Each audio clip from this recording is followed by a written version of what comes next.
In the Transformers comic run published by Skybound Entertainment, we've been treated to an incredibly violent take on Starscream.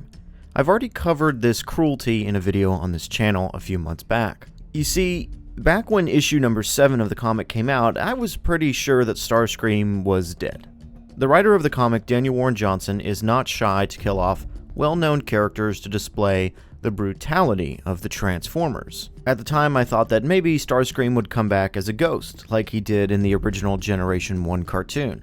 But for the most part, he was a goner for me. After his supposed death by the hands of Soundwave, however, we did not see him on the page until issue 13, where we travel back in time and get a glimpse of his backstory. In the earlier days of Cybertron, Starscream was known as Okthar, a passive yet adventurous scientist. His friends Jetfire and Genvo all had different paths in life to take, each dealing with the rising conflict differently. Jetfire left home to find an alternative power source for Cybertron.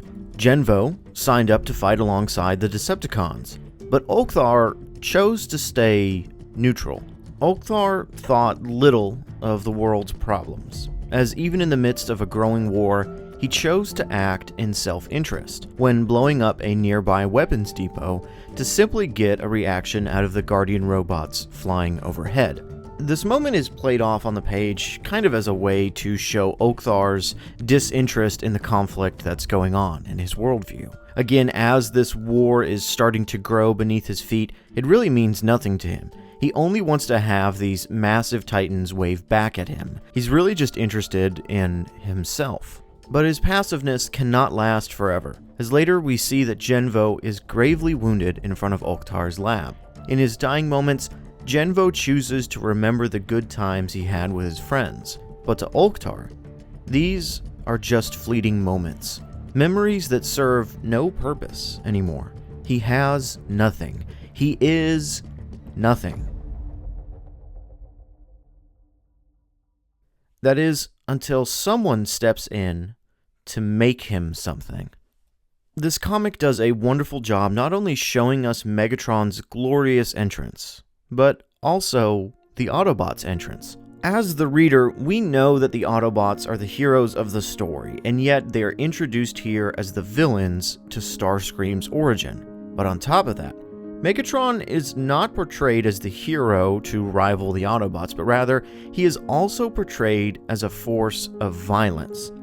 Okthar is stuck right in the middle of a war that to him has no right side. Both of his options lead to a violent future. In issue 14, this origin is furthered as we see Starscream's evolution take place, turning him from a nature-loving, albeit slightly egotistical scientist into the cold-hearted killer we know him to be from issue number 1. It's not simply just the death of Genvo that changes Starscream, but the countless years of warfare that ultimately kills who he once was. In a similar way, we are shown the opposite of this in Optimus throughout the series. We are given insight to his old self, one that was ruthless and violent, a character aspect that has almost gone away over the long and tiring efforts of the war. It's ironic that Okthar uses Megatron in his blaster mode, and yet Okthar is really the one being used. He's being transformed from a passive scientist into the murderous machine that we know him to be from many continuities. During the present day, Starscream is yet again being used by other people in order to enact destruction. The Mars team salvages his body and fixes him into a literal machine of war. Nothing on the nose here, just straight visualization of those in control using Starscream as a puppet. It's also very important that we recognize Starscream's victimization in the issue. Megatron seems to have some sort of mind control power over his victims, forcing them to do his bidding. This is not fully explored just yet, but it's important to understand that even though Starscream does become a killer because of Megatron, he's not fully free from fault. It seems that the years of warfare and executions has truly corroded the once passive mind of Okthar. As Johnson shows us time and time again in the series, there really are no winners in war, no innocents. Sure, characters like Megatron and Shockwave are written as being pure evil. That's great, but Most everyone else struggles in some way or another, which some have taken issue with. But after all, this is just the nature of war, and there are no innocents in war.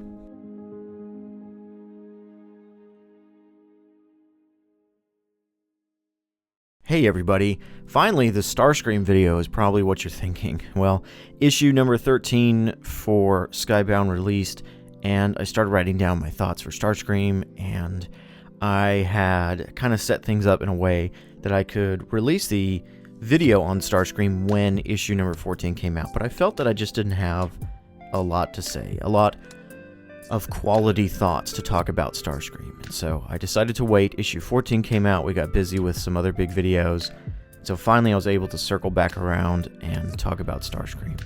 His character arc has been pretty interesting. I don't think it's anything too groundbreaking to see that Starscream is a victim of Megatron, but again, I hope people don't end up defending him for all the horrible things he's done, saying, well, the only reason he's done this is because Megatron corrupted him. Sure, that's obviously a large part of this picture, but we got to think about Starscream being corrupted through Megatron's, I guess we can call it mind control. I don't really know if it's mind control, maybe just mind influence. You know, obviously Starscream kind of fights back against these urges, but Megatron says, no, you must do my bidding.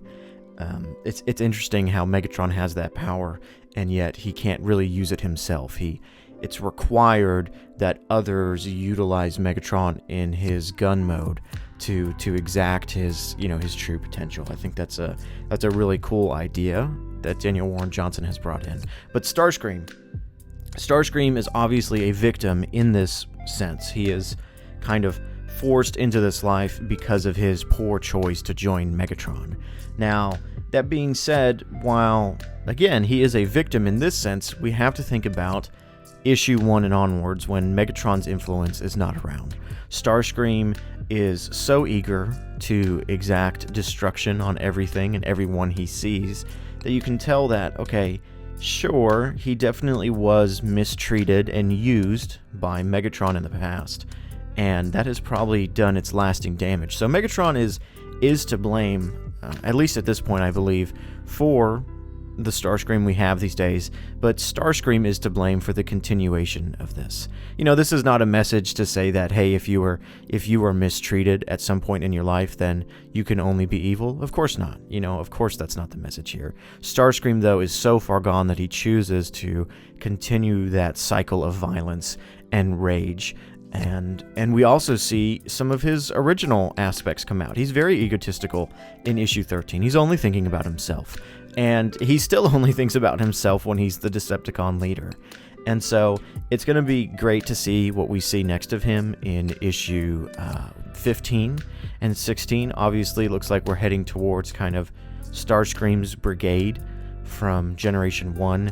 If you want to know more about that, then a good friend of the channel, Swizz Prime, has done a fantastic job talking about that in his issue 14 review. But yes, finally being able to talk about Starscream and his character feels great to get off of my mind finally. I'm so excited going into this new year to see where Skybound is going to go. Thank you all so much for the continued support on the channel. I've been trying quite a different content. Not all of it does great, but that's okay. We had a Transformers Sleep video go up recently. There will be a volume 2 to that. Have my Orion Pax video go up. Have some more things for the end of December here, of course, and then we're going to jump into the new year. Also, just in case you're wondering, this YouTube channel, it's not my job. I've talked about this many times. I don't rely on AdSense or YouTube to pay the bills at my house, but it is nice to have a little extra income coming in from this channel because it allows me to support the channel more, spend more money into it. So if you ever feel like you want to support the channel, first off, know that it's not required. I'm going to make videos no matter what, whether I get a dime or not. That's not what this is about. But if you do want to support the channel, then I have created a Buy Me a Coffee page. That's the best way to support me, as when you do a super thanks through YouTube, they pretty much take a big chunk of that money. It's not required, but if you ever think about it and go, hey, I'd like to give a couple dollars, then that'd be a great place to do it. Thanks for watching, as always, and I'll see you guys in the next one.